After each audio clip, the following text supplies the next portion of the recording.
Welcome to our channel career making guidance.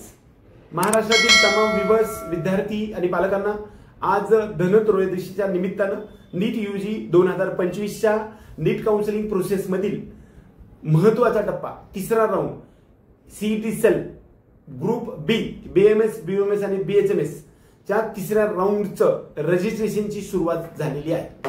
बऱ्याच वेळा confusion मध्ये जाण्याची काही गरज नाही। महाराष्ट्र राज्यामध्ये जी अथॉरिटी आहे त्याला आपण सीईटी सेल किंवा www.mahacet.org.in या वेबसाईट वरती जाऊन आपण 1000 आणि 5000 आयक्यू कोट्यासाठी आणि 1000 रुपये मेरिट कोट्यासाठी सर्वांसाठी रजिस्ट्रेशन करण्याची प्रोसेस पाठीमागे सुरू झालेली होती। आज 18 ऑक्टोबर 2025 पासून थर्ड राऊंड बीएमएस, बीएचएमएस आणि बीओएमएस चा सुरू झालेला आहे। याची पहिल्यांदा वेळापत्रक पाहूया। आज 18 तारखेपासून ते 20 ऑक्टोबरच्या संध्याकाळी 12 वाजेपर्यंत रजिस्ट्रेशन करायचे। त्याच वेळेस तुम्हाला ज्यांनी रजिस्ट्रेशन केलेलं नाही, कोणी रजिस्ट्रेशन करायचंय कोणी करायचं नाही हे पुढे सांगेल मी। त्याचबरोबर 1000 रुपये तुम्हाला रजिस्ट्रेशन फीज आहे मेरिट कोट्यासाठी आणि मॅनेजमेंट कोट्यासाठी 5000 रुपये, म्हणजे दोन्ही कोट्यासाठी 6000 रुपये फी पेमेंट आणि ऑल रिक्विजिट डॉक्युमेंट्स जे गरजेचे डॉक्युमेंट्स आहेत ते सर्व डॉक्युमेंट्स आपल्याला अपलोडिंग करण्याची वेळ सुद्धा 18 ऑक्टोबर पासून ते 20 ऑक्टोबरच्या संध्याकाळी 12 वाजेपर्यंत आहे, म्हणजे रजिस्ट्रेशन करण्याची मुदत। ज्यांना बीएमएस मध्ये रजिस्ट्रेशन आजपर्यंत केलेलंच नाही अशा विद्यार्थ्यांसाठी फ्रेश रजिस्ट्रेशन करण्यासाठीची संधी उपलब्ध आहे। त्याचबरोबर ज्या विद्यार्थ्यांनी फक्त 1000 रजिस्ट्रेशन पहिल्यांदा केले ते सर्वांना लागू आहे। त्यामुळे आजपर्यंत रजिस्ट्रेशन केलेलं नसेल तर थर्ड राऊंड मध्ये पुन्हा एकदा ओपन होत असतं। महाराष्ट्र सीईटी सेलच्या 85% कोट्याचा, बीएमएस, बीएचएमएस आणि बीओएमएसच्या 85% कोट्याच्या सीटसाठी आपल्या कॅटेगरीनुसार आपल्याला त्या ठिकाणी कॉलेज मिळवायचं असेल तर रजिस्ट्रेशन फक्त 2 वेळा चालू होतं, एक तर पहिल्या वेळेस राऊंडच्या अगोदर आणि तिसऱ्या राऊंडच्या। हा तिसऱ्या राऊंडच्या अगोदर म्हणजेच आज 18 ऑक्टोबर पासून ते 20 ऑक्टोबरच्या संध्याकाळी 12 वाजेपर्यंत रजिस्ट्रेशन, पेमेंट आणि जे काही डॉक्युमेंट्स आहेत ते अपलोडिंगचा पिरियड आहे।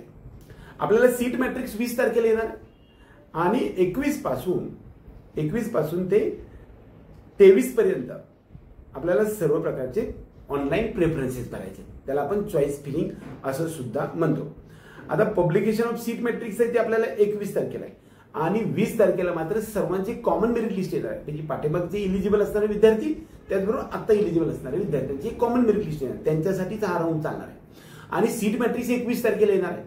सीट मॅट्रिक्स आल्यानंतर याचा अर्थ काय असतो की 85% कोट्यामध्ये महाराष्ट्र राज्यामध्ये असणाऱ्या 126 बीएमएस, बीएचएमएस आणि बीओएमएस कॉलेज मधल्या प्रायव्हेट आणि गव्हर्नमेंट कॉलेजेसमध्ये आपल्या कॅटेगरीला आणि कोणत्या कॉलेजमध्ये किती सीट्स आहेत त्यासाठीचा राऊंडच्या अगोदर एक सीट मॅट्रिक्स दिलं जातं, त्याला आपण seat distribution category wise seat distribution असं म्हणतो। ते आपल्याला 20 तारखेला येणार आहे, 21 तारखेला येणार आहे आणि 21 पासून ते 23 पर्यंत चॉईस फिलिंग करायचे आणि 26 पासून 30 पर्यंत आपल्याला 100%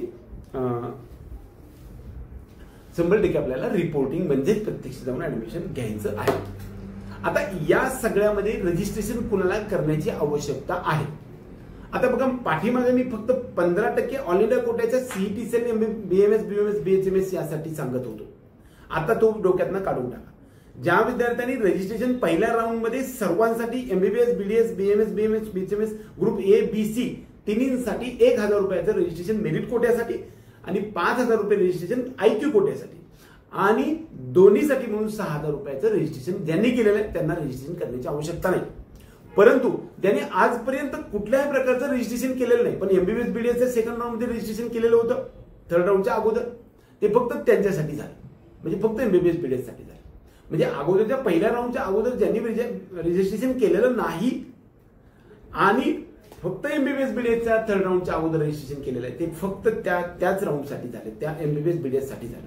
पण ह्या ग्रुप बी साठी आजपर्यंत पहिल्या राऊंड मध्ये ज्यांनी रजिस्ट्रेशन केलेलं नाही अशा विद्यार्थ्यांना बीएमएस, बीओएमएस आणि बीएचएमएसच्या गव्हर्नमेंट आणि प्रायव्हेटच्या 85% आपल्या कॅटेगरीनुसार चॉईस फिलिंग करून आपल्याला सीट मॅट्रिक्स नुसार आपल्याला ऍडमिशन घ्यायचं असेल आणि थर्ड राऊंड मध्ये भाग घ्यायचा असेल आणि आजपर्यंत रजिस्ट्रेशन केलेलं नसेल अशा विद्यार्थ्यांनी रजिस्ट्रेशन करायचं आहे। ज्या विद्यार्थ्यांना सेकंड राऊंड मध्ये 85% कोट्याच्या बीएमएस, बीएचएमएस आणि बीओएस मध्ये एखादं कॉलेज मिळालेलं असेल आणि तुम्ही ऍडमिशन घेतलेलं नसेल तर तुमचं रजिस्ट्रेशन बाद झालेलं असेल, मग ते आयक्यू कोट्यात असेल किंवा मेरिट कोट्यात असेल तर तुम्ही बाद झालेलं रजिस्ट्रेशन पुन्हा जिवंत करण्याची आता सुवर्ण संधी उपलब्ध आहे आणि ती सुद्धा आज 18 तारखेपासून ते 20 तारखेच्या संध्याकाळी 12 वाजेपर्यंत. आता रजिस्ट्रेशन करायची कुणाला गरज नाहीये. पहिला मुद्दा, ज्या विद्यार्थ्यांना एमबीबीएस बीडीएस आणि ऑडिओ ग्रुप सी मधून physiotherapy, audiotherapy, speech therapy, BSc nursing यासाठी ऍडमिशन घ्यायचं आहे आणि बीएमएस, बीएचएमएस आणि बीयूएमएस साठी ऍडमिशन घ्यायचंच नाही अशा विद्यार्थ्यांनी याच्याकडे दुर्लक्ष करायचं आहे. ज्या विद्यार्थ्यांनी पहिल्या राऊंड मध्ये रजिस्ट्रेशन केलेलं आहे आणि आजपर्यंत एक पण कॉलेज मिळालेलं नाही त्यांना रजिस्ट्रेशन करण्याची आवश्यकता नाही. डायरेक्ट चॉईस फिलिंग सुरू झाली. कधी सुरू होणार आहे बघा, म्हणजे जी सुरू जाणार आपले होणार आहे चॉईस फिलिंग त्यावेळेस आपल्याला चॉईस फिलिंग करायची आहे. आजपर्यंत ज्यांना कॉलेज मिळालेलं आहे फर्स्ट राऊंड मध्ये ते ऍडमिशन घेतलंय आणि सेकंड राऊंड मध्ये परत दुसरं ऍडमिशन कॉलेज मिळालेलं आहे आणि ते ऍडमिशन पण अपग्रेड केलेलं आहे आणि तिथे जाऊन ऍडमिशन घेतलंय, ओरिजिनल डॉक्युमेंट्स आणि फीस भरलेली आहे. अशा विद्यार्थ्यांना थर्ड राऊंड मध्ये जाऊन आपल्याला रजिस्ट्रेशन करण्याची गरज नाही, फक्त चॉईस फिलिंग करायची आहे. असे विद्यार्थी सुद्धा चॉईस फिलिंग करू शकतात. पहिल्या राऊंड मध्ये फ्री एक्झिट घेतली, दुसऱ्या राऊंड मध्ये चॉईस फिलिंगच केलेलं नाहीये. आता डायरेक्ट चॉईस फिलिंग आपल्याला थर्ड राऊंड मध्ये करायची. फक्त तुमचं रजिस्ट्रेशन बाद झालेलं असेल तरच तुम्हाला रजिस्ट्रेशन करण्याची आवश्यकता आहे, नाही तर आवश्यकता नाही. ज्यांनी रिटेन्शन फॉर्म सेकंड राऊंड मध्ये दिलेला आहे बीएमएस, बीएचएमएस आणि बीएमएसच्या कॉलेजमध्ये जाऊन त्यांना मात्र यावेळेस रजिस्ट्रेशन करता येत नाही आणि चॉईस फिलिंग सुद्धा करता येणार नाही. हा सर्वात महत्वाचा राऊंड आहे. या राऊंड मध्ये कॉलेज मिळाल्यास घेणे बंधनकारक आहे. मग ते पहिल्यांदा मिळालेलं असेल तरी सुद्धा किंवा पहिल्या राऊंड मध्ये मिळाल्यानंतर बेटरमेंट नंतर नवीन कॉलेज मिळालेलं असेल तरी सुद्धा ते घेणं बंधनकारक आहे, कंपल्सरी आहे. नाही घेतलं तर प्रोसेसच्या बाहेर पडतात. त्याचबरोबर एखादं कॉलेज मिळाल्यानंतर ते कॉलेज घेतलं तरी सुद्धा प्रोसेसच्या बाहेर पडतात. फक्त आणि फक्त तेच विद्यार्थी ज्यांनी आजपर्यंत चॉईस फिलिंग केलेली नाही आणि आजपर्यंत कुठल्याही कॉलेज होल्ड नाही किंवा ऍडमिशन घेतलेलं नाही, at the end of third राऊंडच्या शेवटच्या दिवसापर्यंत जर समजा तुमच्या हातात कोणतंही कॉलेज होल्ड नसेल तेच विद्यार्थी स्ट्रे वेकन्सी राऊंड मध्ये जाऊ शकत असतात. हा नियम सर्व राऊंडसाठी एकत्रित आहे. ज्या विद्यार्थ्यांनी एमबीबीएस, बीडीएस मध्ये जर सेकंड राऊंड मध्ये ऍडमिशन घेतलेलं असेल तर त्यांना मात्र आता ह्यामध्ये किंवा ऑडिओ थेरपी, स्पीच थेरपीच्या, फिजिओथेरपीच्या सेकंड राऊंड मध्ये ऍडमिशन घेतलेलं असेल तरी सुद्धा या राऊंड मध्ये आपल्याला चॉईस फिलिंग करता येणार आहे बीएमएस साठी, बीएमएस, बीएचएमएस साठी, बीएमएस साठी. आणि ज्यांनी ऍडमिशन एमबीबीएस, बीडीएस मध्ये घेतलेलं आहे आणि त्यांना फायनल करायचं त्यांनी मात्र इकडे यायची आवश्यकता नाही. एकंदरीत सर्व प्रकारच्या प्रश्नांची उत्तरं या व्हिडिओमध्ये देण्याचा मी प्रयत्न केलेला आहे. आजच्या व्हिडिओमध्ये जवळपास आज 18 तारखेपासून ते 20 तारखेपर्यंत रजिस्ट्रेशन, 21 तारखेला आपल्याला कॉमन मेरिट लिस्ट येईल, 22 तारखेला आपल्याला सीट मॅट्रिक्स येईल, चॉईस फिलिंग 23, 24, 25 आणि 26 तारखेपासून ते 30 तारखेपर्यंत आपल्याला थर्ड राऊंडचे रिपोर्टिंग आहे. कदाचित हे रिपोर्टिंग मध्ये एमबीबीएस, बीडीएसचा ऑल इंडिया कोट्याचा एमसीसी मार्फत होणाऱ्या थर्ड राऊंडची सुद्धा डिटेल्स गोष्ट आतापर्यंत काही आलेल्या नाहीत. त्यामुळे कदाचित हा जो राऊंड आहे तो एक्सटेंड सुद्धा होऊ शकतो. त्यामुळे हे वेळापत्रक मी आज पब्लिश झालेलं आहे. कदाचित जोपर्यंत नवीन वेळापत्रक येत नाही तोपर्यंत हे वेळापत्रक असंच आहे असं समजायला काही हरकत नाही.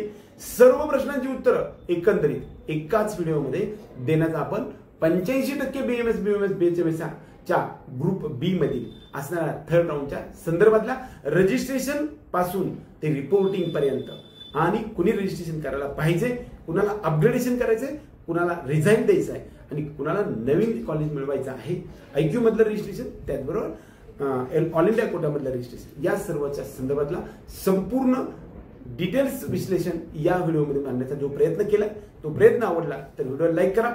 त्याचबरोबर चॅनलला सबस्क्राईब करून बेल आयकॉन दाबा.